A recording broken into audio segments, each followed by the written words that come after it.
오늘 특히 화제가 된 인물들이 많이 있었습니다. 그래서 화제 이 사람들을 저희가 먼저 선정해 봤는데요. 먼저 북한 김정은입니다. 우크라이나 전쟁에 참가한 장병들에 대한 대대적인 보훈 행사를 열었습니다. 먼저 만나보시죠.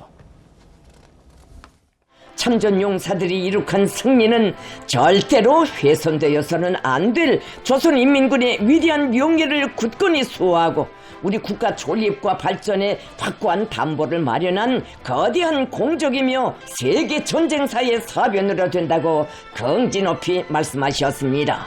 이들은 마땅히 영웅 중의 영웅들이며 해외 작전 부대는 영웅 부대라고 칭해야 할 것이라고. 김정은 동지께서는 열사들의 유가족들을 만나시고 그들과 상실의 아픔을 함께 하시며 위로해 주셨습니다. 자, 지금 보시는 것들이 오늘 공개된 영상입니다. 권상희 평론가님, 우크라이나와의 전쟁에서 공훈을 세운 지휘관, 전투원, 전사자 유족분들이 참석했고 보신 것처럼 영웅 메달을 직접 또 수여하기도 했어요. 북한이 이런 행사 연 거는 처음이잖아요.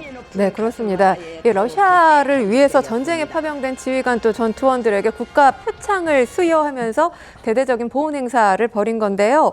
이 수여식 연설에서 김정은 위원장 파병군의 승리가 인민군의 위대한 명예를 굳건히 수호하고 우리 국가 존립과 발전에 확고한 담보를 마련한 거대한 공적이라고 밝혔습니다. 세계 전쟁사의 사변이라고 하면서 치켜 세우는 목소리를 냈습니다.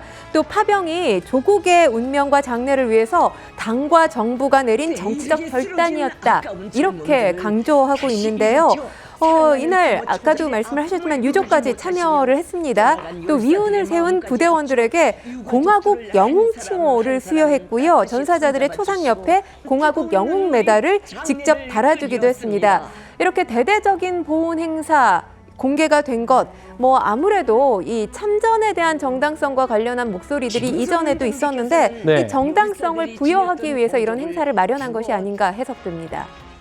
저렇게 전사자 유족들을 만나서는 울먹이고 무릎을 꿇고 포옹하고 위로해주고 그러더니 이 사진 보시죠. 곧장 지휘관들을 만나서는 환한 표정의 김정은 영상도 공개가 됩니다. 자, 그런데 여기서 좀 특이할 점은 김정은 저렇게 웃고 있죠. 우크라이나 전 부대 지휘관들을 집무실에 불러놓은 그런 모습인데 저희가 빨간 동그라미로 쳐드린 저게 뭐냐면 담배입니다. 담배와 잿더리예요. 평론가님, 저 긴 테이블에 담배, 잿더리들이 김정은 앞에만 있지 않고 쭉 있어요. 사실 그 전에 이 김정은 위원장의 모습이 포착된 영상들을 보면 담배 피는 모습 굉장히 자주 볼 수 있었잖아요. 근데 이번에는 그렇지가 않죠. 이 본인 집무실에 담배와 이 또 잿더리 이런 것들이 쭉 놓여져 있다는 건 나와 함께 맞담배를 피워도 좋다. 이렇게 해석할 수 있는 부분입니다. 지금 저희가 보여드리고 있는 화면이 실제로 저 부대 지휘관들이 담배를 짚고 있는 장면이군요. 네, 물론 이제 이 영상에서 담배를 직접 피우고 있는 모습까지 공개되지는 않은 것으로 알려졌는데 일단은 맞담배가 가능하다라는 시그널로 볼 수 있습니다. 그러니까 김정은이 할 수 있는 최대치의 격려를 해줬다. 이렇게 지금 해석이 나오고 있는데요. 네. 이게 파격적인 대우다. 이렇게 지금 전문가들 분석을 하고 있습니다. 왜냐하면 과거에도 ICBM이라든지 SRBM 이렇게 발사 성공을 했을 경우 그때 이 주요 성과를 이룩했을 때 군 지휘관들과 맞담배를 피우는 모습이 포착됐습니다. 예. 그러니까 어떻게 보면 상당히 칭찬하는 자리에서 이 맞담배가 허용된다. 이렇게 말씀을 드릴 수가 있습니다. 이렇게 맞담배를 허용하면서 군의 충성심이라든지 사기를 고양시키기 위한 그런 방법으로 맞담배를 활용했다. 이런 지금 분석들 나오고 있습니다. 김영주 의원님. 네. 저 맞담배 피게 해주는 게 굉장한 뭔가 포상인가 보죠? 그렇습니다. 이제 결과적으로 저 군인들이 집에 돌아갔을 때 오늘 수령님과 맞담배 폈다. 이게 굉장히 큰 이야기일 수 있지 않습니까? 기계를 높일 수 있고 그야말로 또 한편으로 보면 김정은에 대한 좋은 감정을 품게 해주는 것. 그리고 왜 저런 일이 필요하냐면 사실은 이번 우크라이나 파병을 통해서 김정은 돈을 많이 벌었습니다. 군인들은 그걸 알고 있을 겁니다. 저 장군들은 예. 돈이 러시아에서 얼마나 많은 돈이 들어왔고 젊은 군인들의 피와 땀과 죽음 값이 어떻게 김정은의 배를 채우는지. 그런데 저 군인 장군들을 제대로 인격적으로 대우하거나 품지 않으면 사실은 저기서 금이 생기는 거예요. 김정은에 대하여. 또 하나는 아마 이번 파병으로 끝나는 것이 아니라 러시아는 다시 우크라이나 전쟁이 끝나더라도 재건 과정을 통해서 북한에 또 파병을 요구할 겁니다.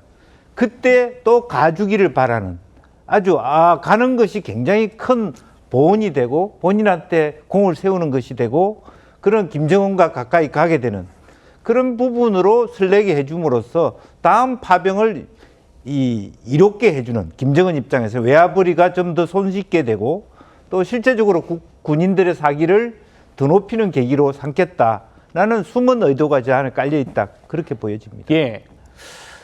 오늘 공개된 영상에서 김정은은 일부 전사자들을 소개하면서 이렇게 말했습니다. 시신도 남길 수 없는 자폭의 길을 서슴없이 택했다라고요. 그런데 우크라이나에 생포된 북한 군인들은 포로가 될 바엔 자폭하라라는 당국의 지시가 있었다라는 증언을 한 바 있습니다. 들어보시죠. 그러면 여기 지휘관들 모자는 뭐라고 그랬어요? 누구랑 싸운다고 했어요? 훈련을 실전처럼 해본다고 했어요.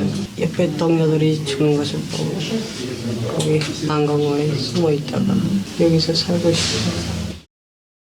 먼저 앞장선 나리들이 모두 희생됐습니다. 러시아 측에서 포사격을 제대로 안 해줘서 후춘 방향으로만 쏴줘서 우크라이나군에 많이 이렇게 무모하게 희생됐습니다. 몇 명이 있다가 혼자 살아남은 거죠? 그러면? 나 말고 5명이 있던 상태에서 5명이 먹당 다 희생됐습니다. 혹시 자폭하라고 그렇게 지시를 받았나요? 우리 민군단에서 포로는 균줄이 나갔습니다.